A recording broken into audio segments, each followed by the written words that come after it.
आज ही Doubtnut app download करें। Doubtnut पर होगा अब आपके सभी मैथ्स, केमिस्ट्री, फिजिक्स और बायोलॉजी डाउट्स का सफाया। बस अपने क्वेश्चन की फोटो खींचो, उसे क्रॉप करो और तुरंत वीडियो सोल्यूशन पाओ। Download now. नमस्कार। हमें प्रश्न पूछ रहा है कि दिखाए किसी वर्ग के विकर्ण उससे समान क्षेत्रफल वाले चार त्रिभुजों में विभाजित करते हैं। ठीक है, तो दोस्तों सबसे पहले वर्ग बना लेते हैं। वर्ग क्या होता है? वर्ग चतुर्भुज जिसकी चार भुजाएं बराबर होती हैं, चारों समकोण होते हैं। ठीक है, तो ये दोस्तों हमारे पास एक वर्ग हो गया। ये है ए, ये है बी, ये है सी और ये डी। ठीक है, अगर हम इनको मिला देंगे आपस में तो ये हो जाएगा, ए को सी मिलाएंगे तो ये हो जाएगा ए सी, और बी को सी से मिलेंगे तो ये हो जाएगा हमारा बी डी।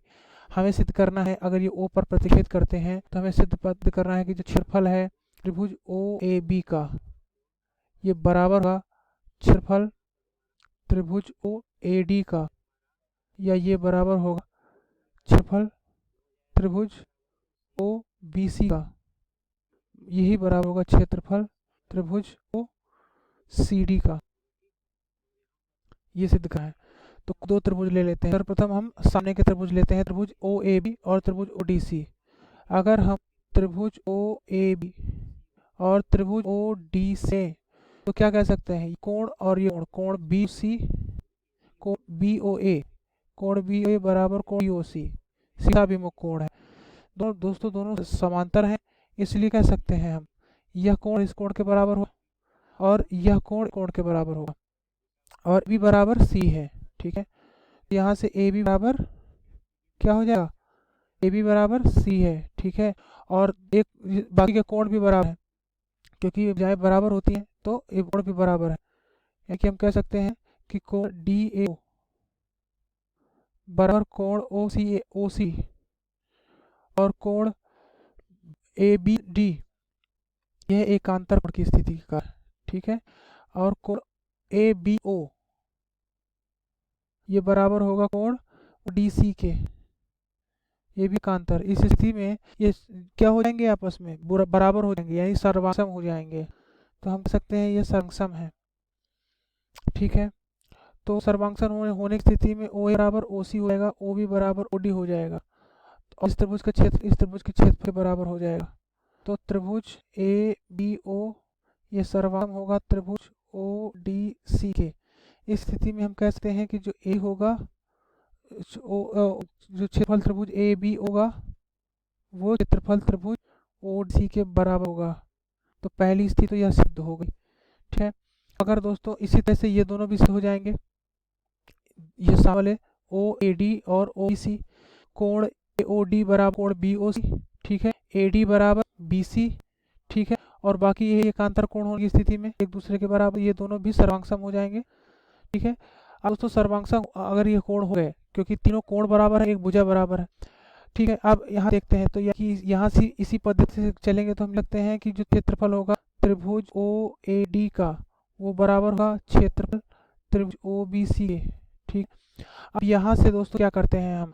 यहाँ से सबसे जो बड़ी बात वो है वो ये कि हमको त्रिभुज ए ओ डी और ए ओ बी सिद्ध करना है, क्योंकि वो थोड़ा सा अलग है, सम्मुख त्रिभुज है। तो त्रिभुज ए ओ डी और त्रिभुज ए ओ बी देखते हैं। इसमें दोस्तों क्या देखते हैं? सबसे पहले दोस्तों ए डी बराबर ए बी होगा। ठीक है, तो ए बराबर हो गया आपका ए बी के। ठीक है, ओ ए दोनों में उभयनिष्ठ है, ओ ए दोनों में उभयनिष्ठ हो जाएगा, ओ ए बराबर ओ ए। ठीक है, और दोस्तों यहाँ से अगला बिंदु दोस्तों हम जानते हैं कि कोई भी वर्ग है उसके जो विकर्ण है दूसरे को समद्विभाजित करते हैं।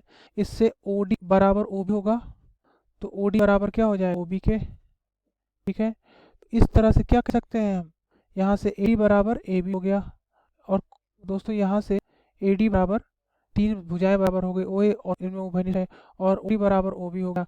उसका काम ने बता दिया दोस्तों क्या, कि ये दोनों कोण जो है वो समद्विभाजित हो रहे हैं, या दोनों विकर्ण जो है वो समद्विभाजित होते हैं, इसलिए ओ इसका मध्य बिंदु होगा बी डी का, तो इसे बी डी ओ बी बराबर ओ डी हो जाएगा। तो अब हम ऐसे कह सकते हैं, इसलिए जो त्रिभुज ए ओ डी है उसका क्षेत्रफल होगा वह क्या सर्वसम होगा क्षेत्रफल त्रिभुज ए ओ बी। ठीक है, तो अब यहाँ से ये दोनों हमें सिद्ध होगा कि ये दोनों आपस में भी बराबर है, वाले और ये वाले आपस में बराबर है। इस तरह से यहाँ पर देखेंगे दोस्तों त्रिभुज B C O B C में ओ बी सी और ओ डी सी त्रिभुज में देखें, इसमें कह सकते हैं ये भुजा इस भुजा के बराबर है, ये भुजा ओनिष्ठ है और ये भुजा इस भुजा के बराबर होगी, क्योंकि विकर्ण द्विभाजित हो जाते हैं, तो ओ बराबर ओडी हो जाएगी।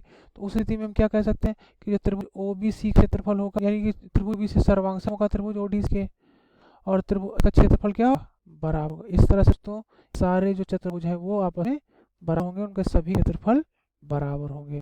तो ये सिद्ध हो गया कि एक चतुर्भुज चार बराबर क्षेत्र वाले त्रिभुजों में विभक्त है। ठीक है, हमने सभी को दूसरे के बराबर सिद्ध कर दिया। ठीक है, ओ ए बी बराबर ओडीसी हो गया, ओडीसी बराबर दोस्तों ओबीसी हो गया, और ओबीसी बराबर यहाँ से ओ ए बी बराबर बी ओ गया।